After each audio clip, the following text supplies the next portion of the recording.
Hi everyone, Alex here. So welcome back to the channel. So I really wanted to make this video today to kind of close the chapter of the new album by Bullet for My Valentine. I was going to say Bring Me to Your Eyes, and no, that's not it, guys. Otherwise it would not be as heavy for sure. Anyway, I made a ranking when Gravity was released like 3 years ago. I think it was in summer 2018, so a bit over 3 years ago. The video is still gaining a lot of views and people commented on it yesterday. So I said to myself, it's really time to make an update of this with the new album. And it's just not me adding the new album to the ranking, because my ranking kind of changed a lot since 3 years ago. So that's why I thought it would be a great idea to do another ranking of all the albums by Bullet for My Valentine. So that's what we'll do in this video, so let's go, guys. So in the 7th place, this has not changed since last time. I'm still putting Temper, which is the only album by Bullet for My Valentine that I would say that it's bad. All the other albums are really good and I enjoy them. I still listen to them often, but this one, ooh, it's really rare that I listen to this.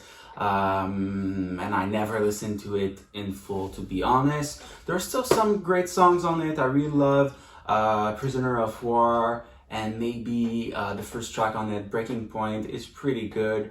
I don't remember the name of the bonus tracks, but from what I remember, they were also amongst the best song on the album. I think one is called Invincible, something like that.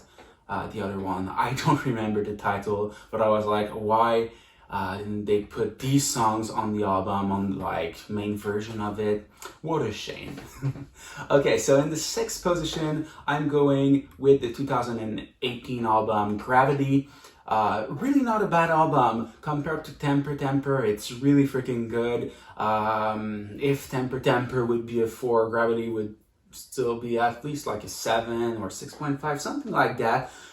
Really decent album, an album that I listen a lot, but also, again, the bonus tracks are probably the best song on the album, but I really love as well Under Again, Letting You Go is pretty good, Piece of Me, Leap of Faith, a lot of great stuff on this album. It's just really different, more electronic, and I prefer the heavy side of Bullet for My Valentine. So that's probably why, for me, according to my personal preferences, it's pretty much at the bottom of the list. But if you're more into the electronic stuff, I understand that this album could be pretty high on your list. In the 5th position, an album that dropped a lot, mainly because of the addition of the new one, but also because it just dropped below another album in my ranking, and I'm talking about Venom for the 5th position. Really strong album. I loved it so much when it came out, because I discovered Bullet in 2011, I think, right after the Fever album was released. And my first new taste of Bullet was Temper, and I was like, ugh. So I was so excited when they released Venom with the first single, No Way Out, seeing them going heavy again with Army of Noise, one of my favorite songs ever by them, by the way. Also, I really love The Harder the Heart.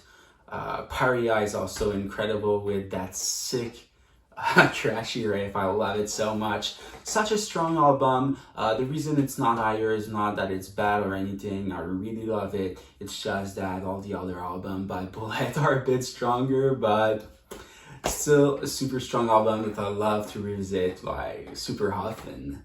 In the 4th position, I'm going with Fever by Bullet for My Valentine.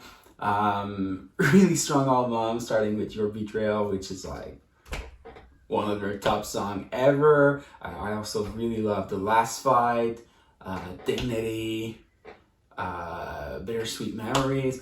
Such an incredible album, the album that introduced me to Bullet, so it's kind of sad that it's not in the top 3, but it is what it is, guys.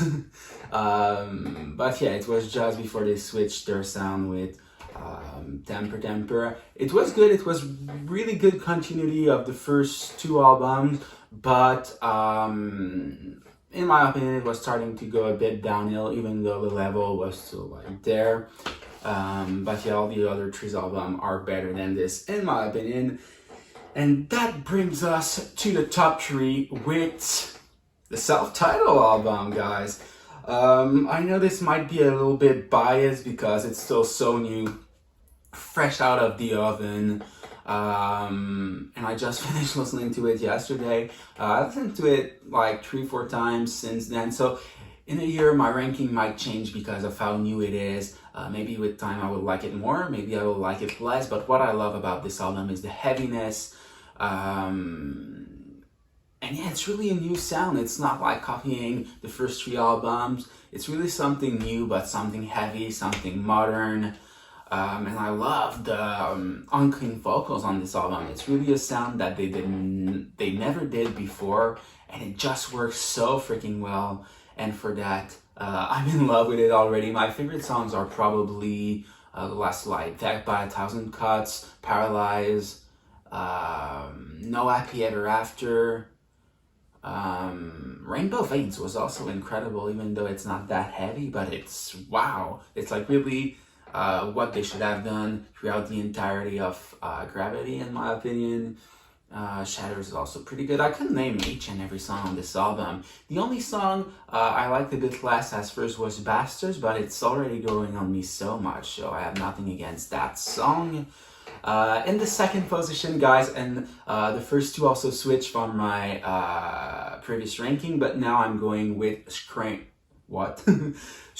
Aim, Fire as the second album on my list. It was first on my last ranking, but oh well, it's a super strong album with my favorite song by Bullet, Waking the Demon.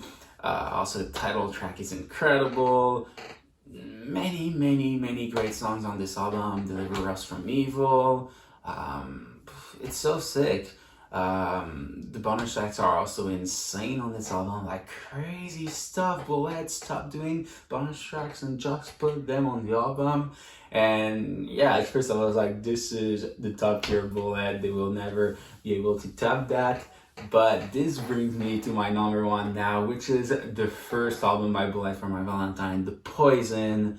I just listened to it a lot this summer, and it just clicked for me more than Screaming Fire. This album is just another vibe, another level, and it's crazy that they nailed it on the first album, and it's like bam, masterpiece. It's rare because usually bands tend to do their best album after a few albums, or at least on the second one, but never on the first fucking time. So congrats Bullet for that. This album is just incredible with 4 words, Tears Don't Fall, obviously.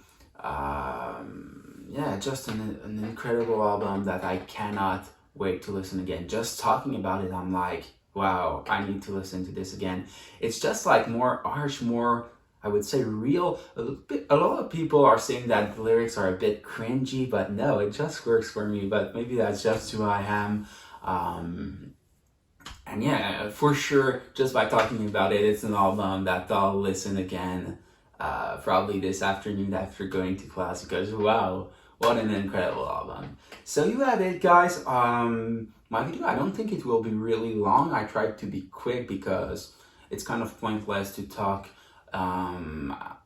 for too long about the albums. We all know them, we all love them. So it was more to give you my ranking and just to explain a bit why. So that's pretty much it for this video, guys. Hopefully you enjoyed it. I'm super curious to know about your ranking. Tell me down in the comment section.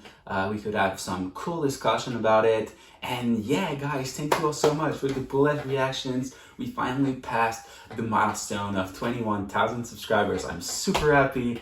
Let's get 25,000 subscribers now. We can do this. So if you're new to the channel, you love what I do here, you love my personality, just click the subscribe button and we'll become an army of noise on this channel. So that's pretty much it, guys. You can also leave a like on the video to help me with the YouTube algorithm. That would be fantastic. Take care, and I'll see you all next time.